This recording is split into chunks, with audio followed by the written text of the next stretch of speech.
Bonjour à tous. Donc, premier cours de troisième. Vous savez que le chapitre qu'on commence maintenant, c'est la trigonométrie. Et après la trigonométrie, on commence des révisions pour le brevet. Donc, a priori, on fait ça dans l'ordre comme c'est prévu, sans aucune précipitation.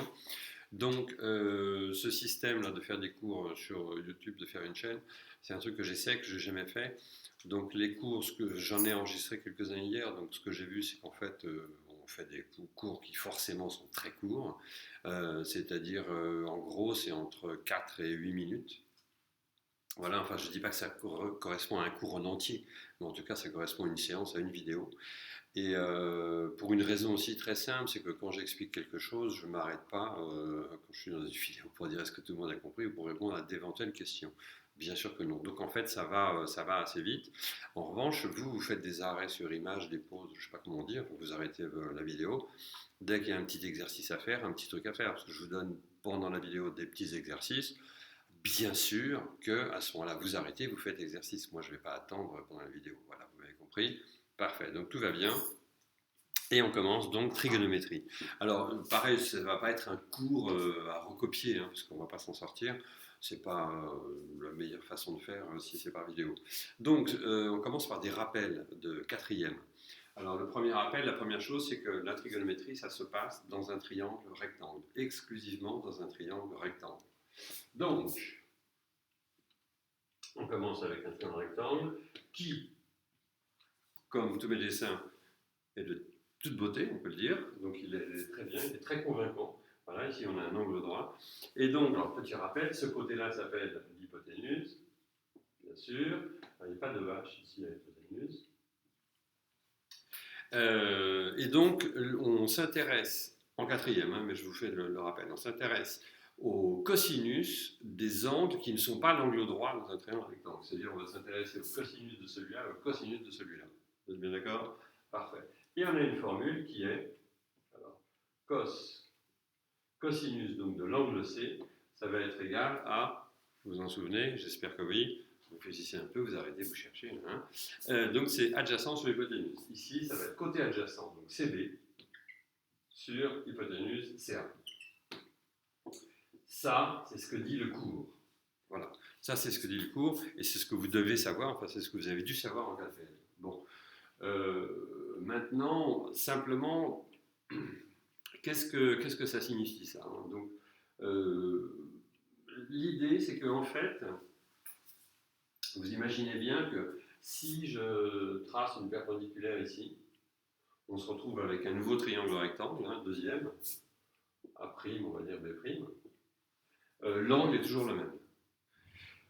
Et le cosinus de C, c'est toujours le même, parce qu'en fait, on pourrait cacher ça. On ne sait même pas quels sont les côtés, quels sont les deux côtés ici. Et on voit bien que l'angle ici ne dépend pas ni de ce côté-là, ni de celui-là, ni de celui-là, ni de celui-là. Parce que vous pouvez prolonger à l'infini, prolonger comme ça, prendre toutes les parallèles que vous voulez. On aura toujours cet angle-là, c'est le même. Et ça va être quoi? C'est ça sur ça. C'est le rapport de ça sur ça. C'est le rapport de ça sur ça. C'est le rapport de ça sur ça. Ça veut dire que tous ces rapports sont égaux. Alors on peut le prouver assez facilement avec Thalès, on ne va pas le faire, mais on pourrait le faire d'ailleurs comme exercice. En tout cas, vous vous souvenez d'une chose, c'est que le cosinus d'un angle aigu, j'avais mis le A ici, là-haut c'était le A. Le cosinus d'un angle aigu dans un triangle rectangle, c'est le rapport du côté adjacent sur l'hypoténuse.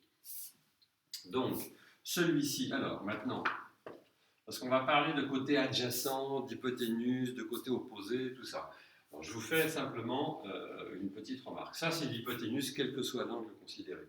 Maintenant, si on parle de l'angle C, on peut dire que ça, c'est le côté adjacent. Celui-ci, c'est le côté adjacent, et celui-ci, c'est le côté opposé. Donc, si je parle de l'angle C, le côté adjacent, c'est celui-là, le côté opposé, c'est en face. Vous vous souvenez d'opposé, vous retrouvez adjacent facilement. L'hypoténuse, elle est toujours en dessous. Ça va jusque-là? Bien. Donc, alors le cosinus de C, donc, le cosinus d'un angle, c'est un nombre qui est connu par la calculatrice. Dans certains cas, il est connu aussi par nous, de mémoire, parce qu'on en connaît quelques-uns. mais principalement, c'est la calculatrice. Alors, premier exercice.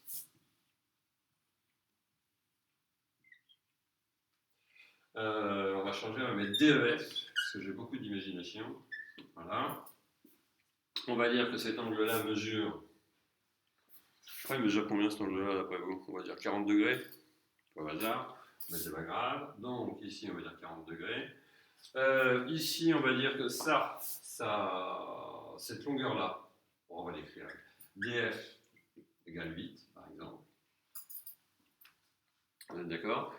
Et puis, maintenant, qu'est-ce qu'on va faire? En fait, on va simplement calculer des mesures manquantes. Alors, est-ce que ici, on est en mesure de calculer des mesures manquantes?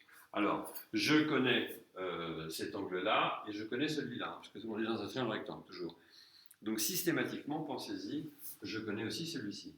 Petit rappel, celui-ci, il est égal à combien? Là, par exemple, vous faites un arrêt sur image, un machin, vous réfléchissez, ah oui, c'est vrai, combien tu es là? Et vous réfléchissez un peu.